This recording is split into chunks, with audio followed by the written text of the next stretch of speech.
Hey guys, Youth Fields here. Today we're going to be going over the weekly portfolio. So to start off, we can look at the market here, and the market looks pretty decent. I could say, we're somewhere around. Uh, well, let's take a look here, right? So we saw the map there, and we can take a look here at the last week. It does seem to be down for the last week, for example. So it's not like amazing, but it could be a lot worse. So it's just like one of those mini down weeks. But yeah, so if we continue here onto the weekly portfolio tracker, if I come down here, I believe there was a holiday on the 19th, so there was no data there. But if we take here and look here, in the last 7 days, our portfolio is down 0.08%. Composer is down 1.68%. Our M1 Finance portfolio is actually up 0.37%, and our Webull portfolio is up almost 10%. The SPY is actually down about 0.32, and we saw that here, obviously. Here, it's around there. So we are beating it there, but I am losing some money on Composer, which sucks. The main strategy I'm in has started to kind of dwindle down. In fact, if you take a look here, we can take a look here and look at where is it? I think it's this line, this green line here. You can see it since around the second week of January, or like the last 2 weeks, it's not done too hot. Whereas the yellow line, which is the beam algo, is actually done very well. So that's nice. But we added some other ones and sold out some other ones. So the ones we added were best year sort, Serenity Golden Ratio, and what is semiconductors. I basically added $1,000 into the beam algo, $1,000 into the best year sort, and these two I just added about the remaining.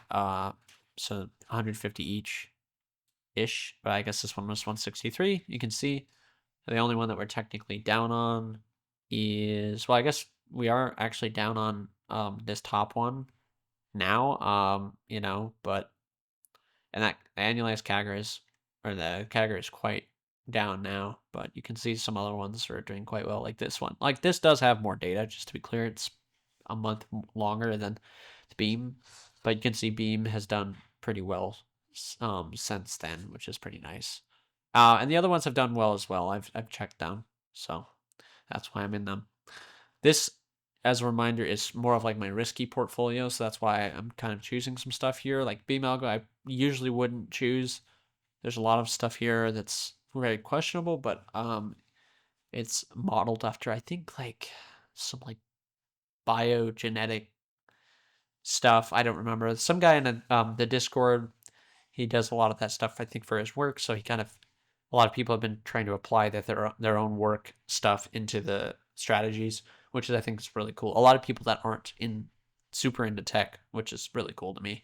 So there's like another guy that kind of went and applied like neuro psychology or something like that to, or something of that sort to his strategy process, which is kind of cool. But anyhow, I'm rambling.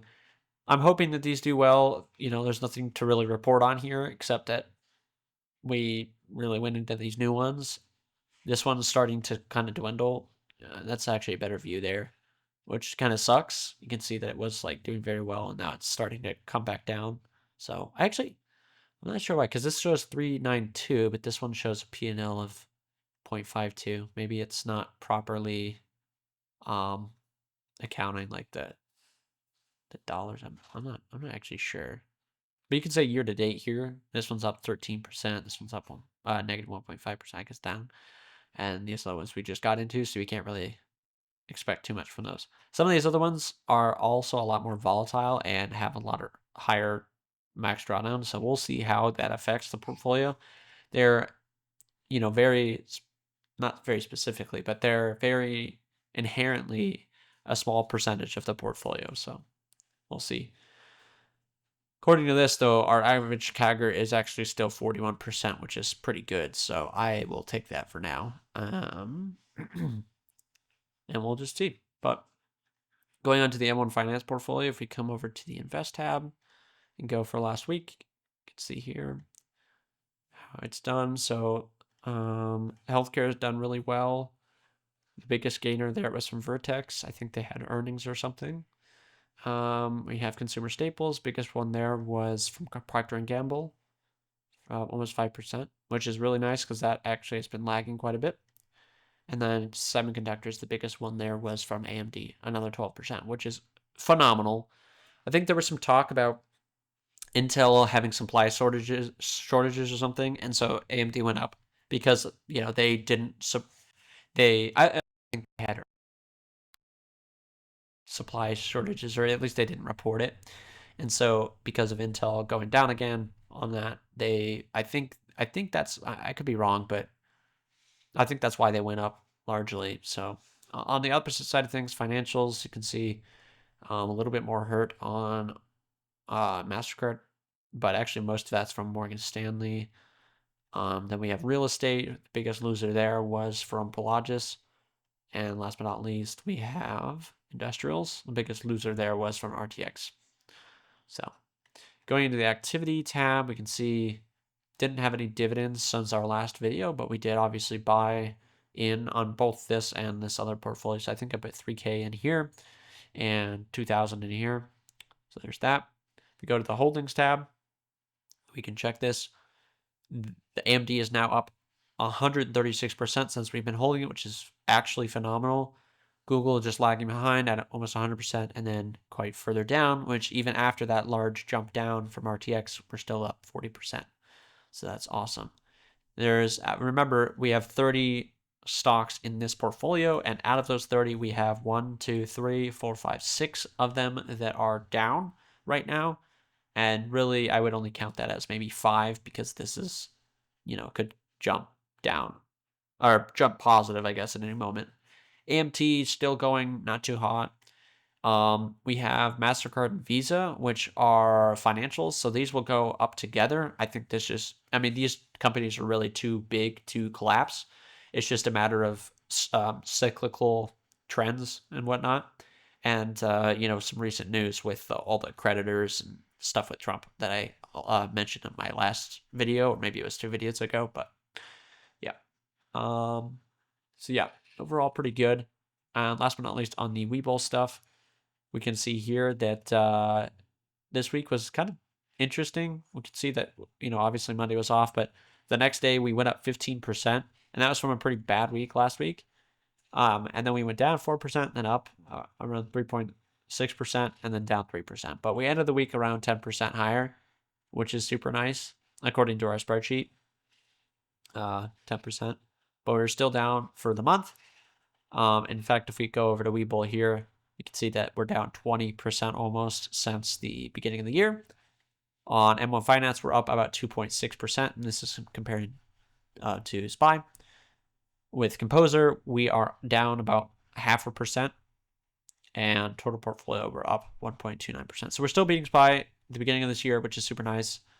But yeah, I have hopes that this new portfolio is going to perform a little bit better. I think. So interestingly, the longer the time goes on, I have this on ICDB.